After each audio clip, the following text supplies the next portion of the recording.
All right, what is up, guys? It is 12:05 Monday. We got our morning miles in, 10 miles in the Skyward X. That shoe is an absolute banger. I cannot wait to do the 100-mile review. But today, we're going to do a head-to-head comparison of the Alphafly 3 here. And you can see we got some shoes in the background. But Alphafly 3 versus the Asics Metaspeed Sky. This is the Sky. It looks identical to the Edge, but it is the one that I did not write on. So I know that it's the Sky. And so these two shoes here are two top-tier marathon racing shoes. I raced my marathon actually in the Metaspeed Sky, and I'll let you know whether or not, actually I won't let you know later. I'll let you know right now. That was not the optimal shoe for me. And then yesterday I did a 22-mile long run in the Alphafly 3, and I have about 3 20-milers. I think I have an 18-miler and 2 20-milers in the Alphafly 3 now. And so I don't like to talk about these marathon racing shoes unless I put them through the paces, and both of these are fully tested now. Two very fast racing weapons that share some similarities, but a lot of key differences in the platform, in the width, in the stability, and also in just the general ride experience. That's what we're going to dive into today. And then I did want to end with, you can see some shoes lurking in the background, a few alternatives to these two, because these are on the more aggressive end of the spectrum and they're not going to be the best for everyone, but really awesome shoes for a lot of people. So with that, guys, let's get into it. All right, guys, so first up, let's dive into the Asics Metaspeed Sky Paris here. So this is the latest and greatest, the newest marathon racing shoe to hit the market. I believe it released a few weeks ago. There could have been something that released after this. I think actually the Ultra Vanish Carbon 2, that zero drop shoe, is the latest marathon racer, which I have not tested yet. But the sweet sauce, I always say sweet sauce, the special sauce in the Asics Metaspeed Sky, and also the Edge, which is a slightly different version of this with a different plate and more foam above the plate versus under. But the special sauce of both of these shoes is super lightweight. So there's nothing about the midsole foam that's a huge difference from anything else on the market. It's a standard PIBA racing foam, which is the same thing that's in the Alphafly here. Of course, it's tuned a little bit differently, but the awesome part about the shoe is that lightweight. And so you've got a little bit narrower platform. You get, Asics says it's 34 millimeters in the forefoot here and 39 millimeters in the heel. So again, a standard stack height, but they've carved this foam out here in the back to be narrow, which gives it that lightweight. So this comes in at about 195 grams in my US men's size 10.5. And for some context, the second lightest marathon racing shoe that I own is the Vaporfly 3. That comes in at 207 grams, and the Alphafly over there is 220 grams. So with that lightweight, you're getting that nice and bouncy PIBA foam here, and as I mentioned, tuned a little bit differently than the PIBA in the Zoom X, so it is a little bit on the firmer side. And then of course you get the full length carbon fiber plate. They didn't actually provide a window cutout here, which is funny. Most brands are doing it now. It's like, if you don't have a cutout window in the foam, do you actually know that you have a carbon plate? But you do have a carbon plate, and you can see where this ridge is going all the way from the back to the front. That's where the plate is positioned in the shoe. And in the other version of this, the Edge, the plate is a little bit lower. It's got a bit of a different geometry, and that one had a slightly softer feel from the additional foam above. With this plate being closer up to the foot, and guys, I'm telling you, there's only a 5% difference between the Sky and the Edge. They feel so similar. I can't believe I spent $500 buying both of these. But the difference is that this one does feel a little bit firmer, and for me, feels a little bit faster and more aggressive. Again, maybe only 5% different. I don't think it's going to make a huge difference in race performance for most people, but a little bit more aggressive up in the forefoot. And then you do get one of the cool things with how this midsole is designed here. You do get a little bit of a flared width out here in the front. So you can see this bump out here around the inside part of the shoe. So that makes the shoe feel like you have a lot of control in the forefoot, and when you're pushing off at faster paces, like it's really the sweet spot for landing here. And so lightweight shoe, a little bit of an aggressive feel, and a nice bouncy foam. Now diving into an overview of Nike Alphafly 3 here. So this guy is a little bit heavier than the Asics Metaspeed Sky. It doesn't feel super heavy on foot, but it does feel a little bit bulkier underfoot. And that's because special sauce of the Alphafly 3 is these pods. And so with the way that they've put these, or these Zoom Air units, with the way that they've put these Zoom Air units, you get an even wider forefoot than what we see in the Sky Paris here. So let's take a look. Boom, boom, wider forefoot. I actually think you get I know you also get a wider platform in general, which is going to make the stability on this guy a little bit better. But overall, wider platform, same sweet spot for landing, midfoot to forefoot here, but because you get these pods under the forefoot, that makes it feel a little bit more cumbersome, a little bit bulkier, especially at certain paces where you're not optimizing for landing up here in this orange zone. So that is something to consider with the Alphafly 3. It really is going to be best for landing up here in the forefoot, and it's a really similar feeling actually to the Asics Metaspeed Sky Paris here. Both of these shoes are going to be best if you're landing mid to forefoot and running with strength. And that's the reason why I wanted to do this comparison, because while they're not super similar feeling shoes in terms of the ride delivered, because you get the air units here, they are similar in terms of what styles of runners will benefit from both of these shoes. So both of these shoes are great for powerful runners, for running with strength, for popping off the forefoot. And here it's because of the air units, and then in the Sky Paris, it's because of all that foam you get and that flared little width that you get under the forefoot. Then of course, Alphafly also has full-length carbon fiber plate. With this one, you know you're paying for that plate because you can see it, you can feel it, you can touch it, you can tap it. They're not fleecing us. We can see our plate, but you do get a lot of cutouts of foam throughout here as well, so that will lighten it up a little bit. Again, comes in a little bit heavier than the Metaspeed Sky Paris. And then above the pods here, we have ZoomX foam, 100% ZoomX foam. Everything in the midsole is foam, other than the air units up here in the forefoot. Now, heading up to the upper on these things, Alphafly, I'll say this right out of the gate, this has, I think, the best or the second best upper. I'm going to pull out one more shoe later that rivals this for best upper. It's one of those shoes where I'm not sure you even need to tie the laces to race in this thing and to run in this thing. And at the same time, it isn't overly snug or tight to get your foot in this, and once your foot is in this, it's not uncomfortable at all.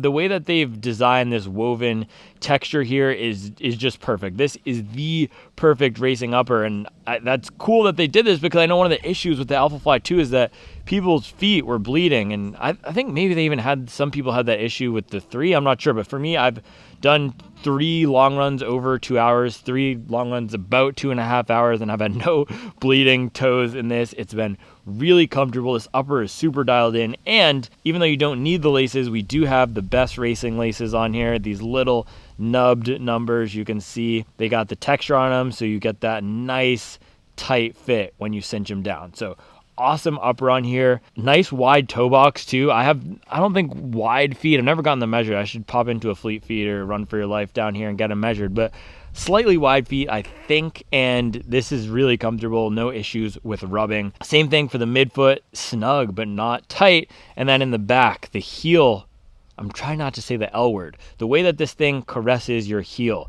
is really nice. Again, snug but not tight. That's the theme of this upper.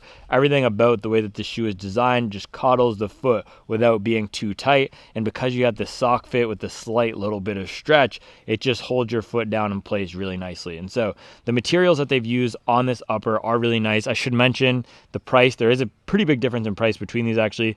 The Alphafly 3 is $285, and then the Asics Metaspeed Sky Paris is $250. And so you are going to be paying a little bit of a premium on the Alphafly here, but I think because of the upper you get with this top tier upper, and then the pods, if the pods are going to work for you, probably going to be worth it if you can get some miles out of this shoe. So in comparison to the Sky Paris upper here, and I kind of gave you a little spoiler already, this is not my favorite upper at all. There's nothing impressive about this upper, and the fit of the shoe is bad. It's a bad fitting shoe. It runs probably a half a size too small. But the thing is, if I went up to a size 11, I'm not convinced that would be the perfect fit either, because I've done that with other Asics shoes, and their sizing is just a little bit weird across the entire range. And so this is a type of shoe that feels good in true to size for a 30-minute run, and then when I go longer, it doesn't feel that great. So the sizing isn't dialed in. The toe box here is snug. When I did both in the Edge and the Sky, when I tried it on, my pinky toe was peeking out a little bit, and it overall just is a little bit of an awkward fit. And you can see, even as I have these laces untied, look at the bunching of this upper versus how the Alphafly upper is just lying in place, looking pristine, perfect. This just looks like it's been designed and manicured. Versus this guy, it looks like a little bit of a frumpy mess. And so the upper is definitely the weak point of the Metaspeed Sky Paris. once I'm out there running, it's not too bad in terms of the fit, but it's just snug. And even up here untied, you can see it just looks a little bit sloppy with how you get the volume, but then it cuts off. It's not a great, everything that's going on in the front of the shoe is not great. That's the weak point. You do get the good laces. My foot wasn't slipping around in here. I didn't have any issues with the heel. You get a little bit of padding, probably similar amount to the Alphafly 3, but man, uppers are an area that it should be the easiest part of a shoe because you have a formula out there. Just copy what Nike does with the Alphafly or what the other brand that I'm going to pull out in a second here does with their shoe. There's so many templates out there for great uppers, and these brands just continually mess them up. And the sizing. Just get the sizing right. Just standardize the sizing. Copy what Nike does or Saucony or any of these brands who have normal sizing, and just put that across your line. You guys are going to get me amped up, man. But upper on this is weak. Laces are good. The tongue also does not have a gusset, so it flops around, and you do get this little lace pass through, so that's fine. Super lightweight tongue. But yeah, I think we've said enough on the upper. We don't need to beat a dead Asics. The upper on this is not great. And then in terms of the fit in the back here, holding the heel in place is okay.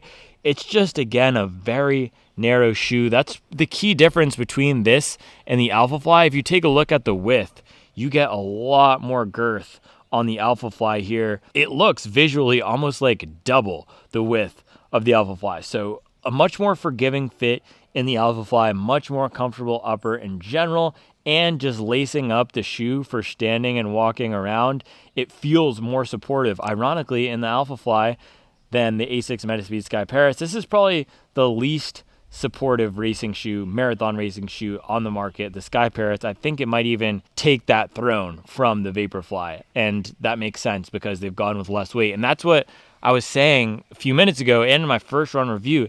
They haven't done any crazy innovations here. Maybe they were able to achieve a 2% more light or lighter foam with the FF Turbo Plus here, which is their first true PIBA foam. Maybe it's 2% lighter than the Zoom X. But the reason you're getting such a lightweight shoe is because of how narrow it is and because of how minimal they've gone with the upper. So there's no big innovation here. It's less innovation even than Adidas does with the Evo Pro because you still get the rubber, but very narrow shoe, not supportive at all. But last thing, let's take a look at these outsoles and talk about durability for a second before we get into the ride. And you can see this guy has about 40 miles on it, I believe, and we have a lot of exposed foam here. And as more of a heel striker, you can see this foam is starting to wear out in the back. I have had some people say, though, that in the previous generations of the shoe, the Metaspeed, and I don't know why Asics doesn't just use numbers. Let's just call it the 2. This is the 3, and the 2 version of the shoe, the Sky 2, I heard some folks got really good durability out of it. They said not to doubt these shoes. However, they're going with a softer foam here, a softer PIBA than was in the 2. The 2 was a nylon-based foam that was a little bit on the firmer side, at least in the Super Blast, which I've been testing. So with these softer PIBA foams, having this exposed little area back here typically doesn't spell the best. That doesn't make sense. It's typically not the best for durability, but there's two different things here, and I want to make sure we're not conflating them. One is just wearing off of the foam. So if I take a piece of sandpaper and just wear down the back here, we can probably take off half an inch of the foam. But if I'm a 4-foot striker, this 4-foot foam is still going to feel good. It's still going to perform well. So there's two different things here. There's how durable is the compound itself with more miles of use. And because it is a little bit softer than the standard FF Turbo, but not as soft as a Zoom X, I think we'll get some decent durability out of the shoe. But if you are a heel striker, the thing with taking that sandpaper and shaving off the foam back here is that it's going to alter the ride and maybe alter your mechanics, and then that can pose injury risks if you're running in a certain way that is not the best for your body. So those are the two things, the two sides of the coin, right? If you're a heel striker, maybe it won't be the most durable because it could be dangerous to run in a shoe that alters your mechanics. I do have to say most of the time, though, it's probably not going to alter your mechanics too much to rub off some of the foam back here, but I'm not a doctor, so take with that what you will. If you're a mid to 4-foot striker, I'm guessing we can get some good mileage out of this shoe, especially a shoe like this being so lightweight. Might be a fun shoe to take to the track if you're doing interval days or just use as a tempo shoe. if you get it in the right size so it's not eating up your toenails. I should show you my toenails, but Charlie always says no free feet. That's her motto. So I'm not going to give you the free feet, but this and the Mach 6, which also has horrible sizing, just destroyed my feet. So projected durability for Sky Paris, I think is going to be strong with the foam. Compound, not so strong for heel strikers with the exposed foam in the back. I don't think we'll have an issue getting this past 200 miles though. And then Alphafly 3 here, it is not looking pretty for this guy. You can see we have 70 miles and I am absolutely chewing up both the rubber here. I've worn it almost completely flat, and then the foam on the back. But again, talking about not conflating foam compound durability with the exposed foam with the durability of the foam for the ride itself. This is still going strong at 70 miles, and I don't know if it's tuned differently. I said this yesterday. I don't know if it's tuned a little bit differently than the foam and the Vaporfly, but it feels like this shoe is holding up a little bit better than the Vaporfly does, and maybe that's because the pods in the front here, or the air units, are a little bit firmer, so they'll give you some more support throughout the life of the shoe. So I think we'll probably see similar durability in this shoe to the Sky Paris, in that you do get that same bit of exposed foam. You get a little bit more rubber back here than the Sky Paris, which is going to be better for heel strikers. You can see at least the Alphafly extends the foam out in the back, but we do have some exposed foam still here and a big area of exposed foam in the middle, and you can see we're already starting to get some cracking. So I'm not as confident that the Zoom X in this will hold up that well past 200 miles for me, because I beat these shoes pretty hard. So I'm thinking the Sky Paris compound might be a little bit more durable, but the rubber on the Alphafly 3 here will protect the foam a little bit better. So 200 miles, yes, that's my prediction for the Alphafly 3. If you're a 4-foot striker, 300 miles, 100%. But at 250, for me personally, I'm not sure this shoe is going to feel that great. For some of you runners with a light touch, I think this might feel good past that 300 mile mark. But for any of us harder wearing runners, I mean, you can just look at this already. I'm really damaging this foam up here near the pod. So if you're a harder wearing runner on your shoes, I don't think, unfortunately, this is going to be the most durable shoe. There are much better options out there if that is your number one consideration in picking a race shoe. All right, now let's get into the ride of these two shoes. So as I mentioned, Alphafly 3 here, this is fresh insights because I just ran in this yesterday for a 22-mile long run. Let me move the shoe, boom. Let me pop those stats up right there, bang. So this was an awesome shoe for that run because it was a nice progression. Started off around a 7:30, 7 flat pace. And as I said in the long run review I did of this shoe yesterday, and I'll link that below, the shoe does not feel that great for me at slower than a 3-hour marathon pace, because at those paces, I'm a little bit more on my heels. I'm not as aggressive. I'm not really trying to get up into the forefoot and rip. But as I start getting some momentum, and this is a great shoe for building momentum and holding faster paces when you really push yourself, when I'm getting up into that lion zone, that cheetah zone, that panther zone, that's when the shoe feels great. It's a hunting type of shoe. You got to be hungry. You got to be hunting for some pace for this shoe to feel good. If you're going to be going for a 4-hour marathon and maybe you're at a more relaxed pace, or even you're going for a sub-3 marathon, but you've run a ton of 3:15s before and you don't want a super aggressive feel, I wouldn't go for this shoe. It feels aggressive, and it feels the best when you are running aggressively. That has been my experience with the Alphafly. Now, even though it is aggressive, because you get this wider platform, it feels a lot better to me at slower paces compared to the Sky Paris here. Now, neither of these shoes would be my top pick, and that's why I have those other alternatives waiting in the wings here. Neither of these shoes would be my top pick if I weren't going for an aggressive PR, and that's why I chose the Sky Paris a few weeks ago for my marathon. This is what I ran a 2:49 marathon in, which was not up to my potential, but I chose this because I was going for an aggressive PR.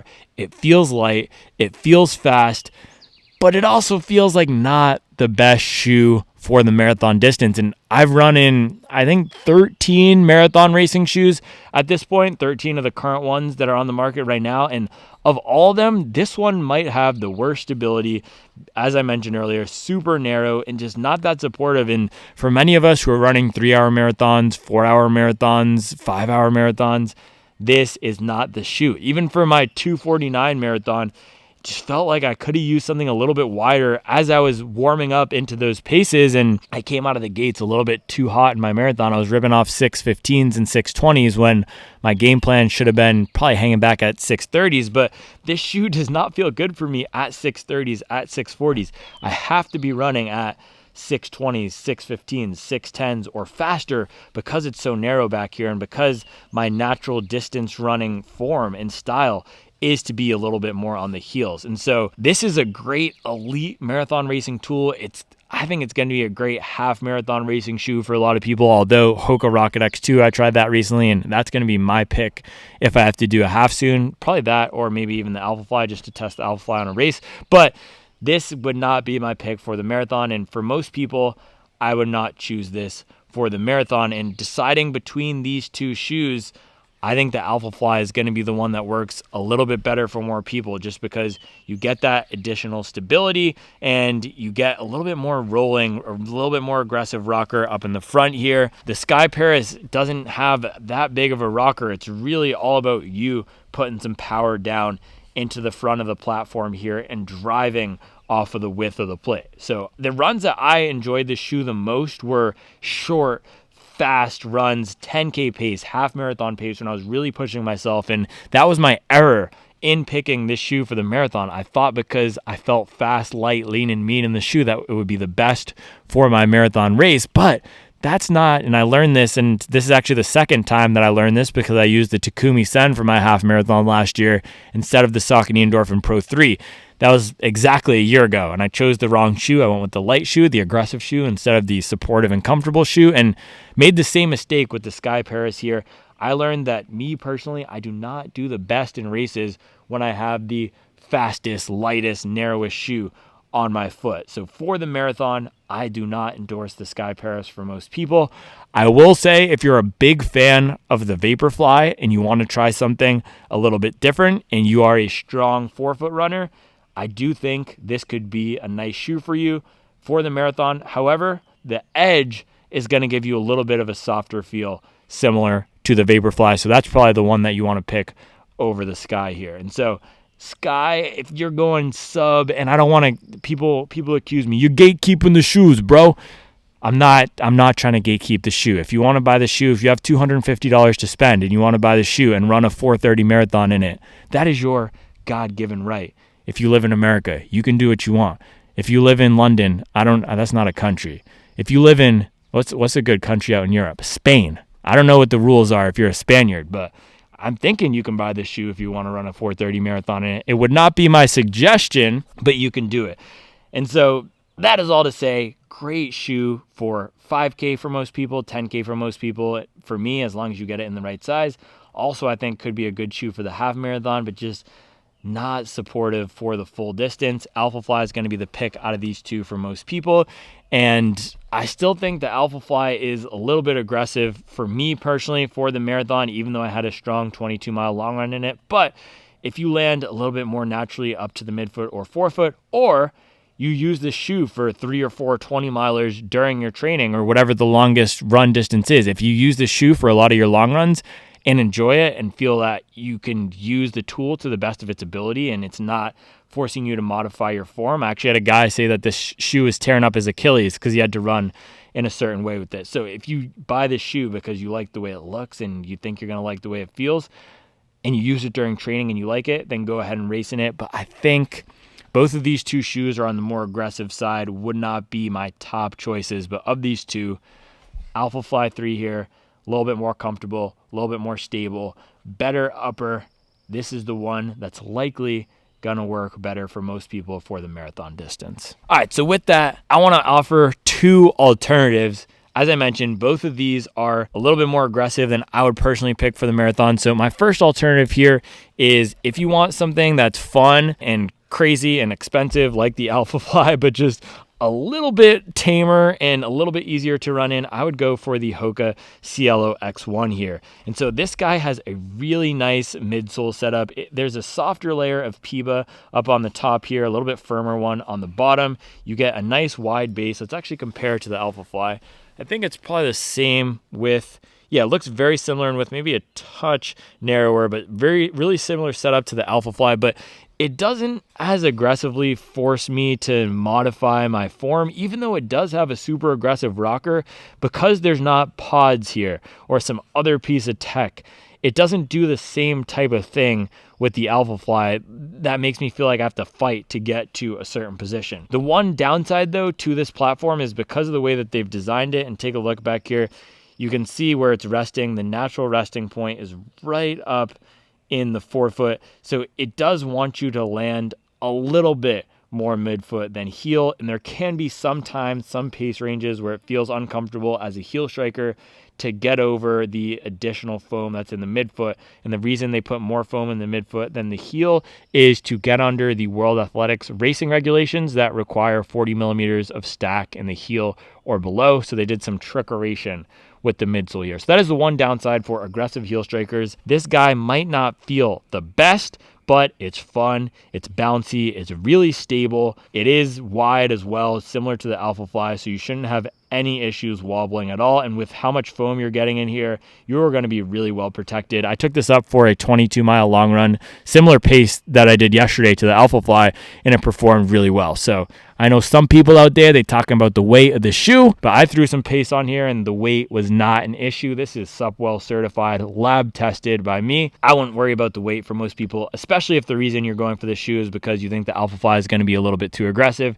If you're in that 3:15 to 4-hour marathon range, I would not worry about the weight of this shoe. I would worry about putting some more miles in and doing the best you can during training. That's what I try to focus on, right? 1 additional ounce of shoe on race day, that's not going to give you 10 more minutes or 10 fewer minutes on race time. It's going to be the additional hour, 2 hours, 3 hours of training we put in per week. But I will save that for my next training video. So Hoka Cielo X1, $275, I believe. So right up there with the Alphafly. This is the pick I would choose if I wanted something fun, comfortable, aggressive still, but not as aggressive as the Alphafly. And now, this would be my pick for most people. This is my favorite marathon racing shoe. This is the one that feels the most comfortable, feels the most natural to run in. It is the Saucony Endorphin Pro 4. It's the current generation of this Endorphin Pro series that is just an awesome series of shoes. I love the Saucony Endorphin Pro 3. I raced a 15K PR in that shoe. I raced my first marathon in that shoe, came in at 3 hours and 19 minutes. And then with this guy here, it was really interesting because in my first run of the shoe, I did a 20-mile double day in it. First run, I think I was 12 miles on the treadmill at a 6:30 or 6:40 pace. And then I did an 8-mile stroller run with my son, and it was pouring rain. At the end of the day, I thought the shoe was not aggressive enough. I said it wasn't a real race shoe and that it wasn't going to be the best option for the marathon.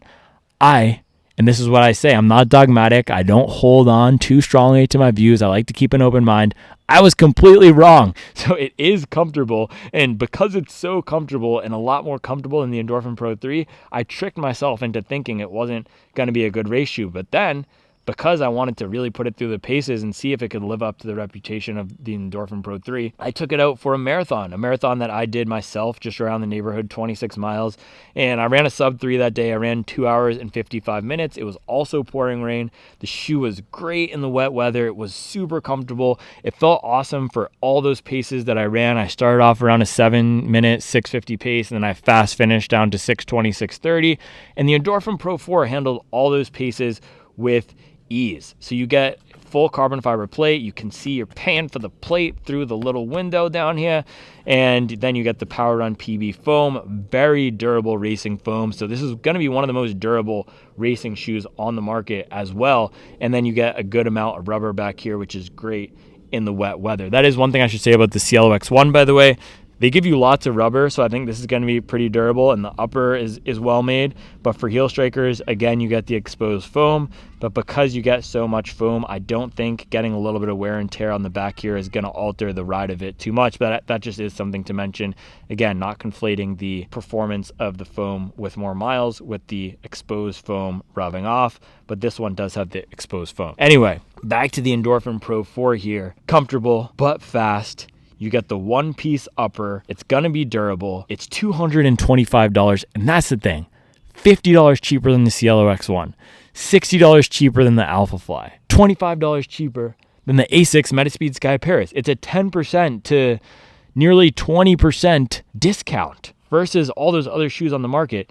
And it's more durable, and it's more comfortable, and it's going to be more supportive and feel better for most people at mile 23, at hour 3 of the marathon, at hour 4 of the marathon. So this is the shoe that I would pick if I had $250 to spend on a shoe. This is the one that's going to work best for most people. You can use it for all your training. You can use it for your tempo run. Not all your training. You might want to use a non-plated daily trainer, but you can use it for all your workouts during training. You can use it for your tempo runs. You can use it for your speed workouts. You can use it for your long runs. You could even use it for your recovery runs if you wanted to. It's comfortable, it's stable. That is the one kind of downside of it here. It has a little bit of a narrow heel feeling, but as I got more miles in the shoe, the stability was not an issue. It's just that the fit of the back here is a little bit narrow, so my heel pokes out a little bit. So that is the one downside. It's a little bit of a narrower fit in the back, but the upper is comfortable. I didn't have any issues with the rubbing, and this is the shoe that I was saying has the best upper, like the Alphafly here. So this is the shoe I would get if I were going to be running a 3:30 marathon, 4-hour marathon. I wanted something to train in. I wanted something comfortable for race day that I would feel confident stepping up to the start line, that I wouldn't have to modify my form at all to run in the shoe. And that's going to be the main downside with the Alphafly here. It's a great shoe, but you have to be running a certain way to get the most benefit out of it. That is not the case with the Endorphin Pro 4 here. You can run any pace, any foot strike, and the shoe just rolls you along really nicely. So of all those shoes I mentioned, let's just do a quick breakdown. Get the Alphafly if you want something for a fast PR. Get the Endorphin Pro 4 here if you're most people. Just get the shoe. It's comfortable. It's fast. Get the Cielo X1 if you want something a little bit more adventurous than the Endorphin Pro 4 and are not an aggressive heel striker. I think this is going to be a great option for a lot of people. It's comfortable. It's got that nice roll. And then the Metaspeed Sky Paris, I would choose this one if you want something fast for the half marathon distance and below, or if you're a sub 250, sub 245 marathoner and are an aggressive forefoot to midfoot runner. But this is probably the most niche. This is going to be the least approachable out of all these shoes. These other three here are going to be a lot easier to run in for most people. So these are the ones that I would recommend for most people out of all those options that we discussed today. And of course, Pro 4 is sitting on the throne right now. So as always, guys, I appreciate you watching. Let me know what other comparisons you want to see. These are fun to do. And I'll be back tomorrow with another video. Get those miles in today, baby. Let's go. Let's get it.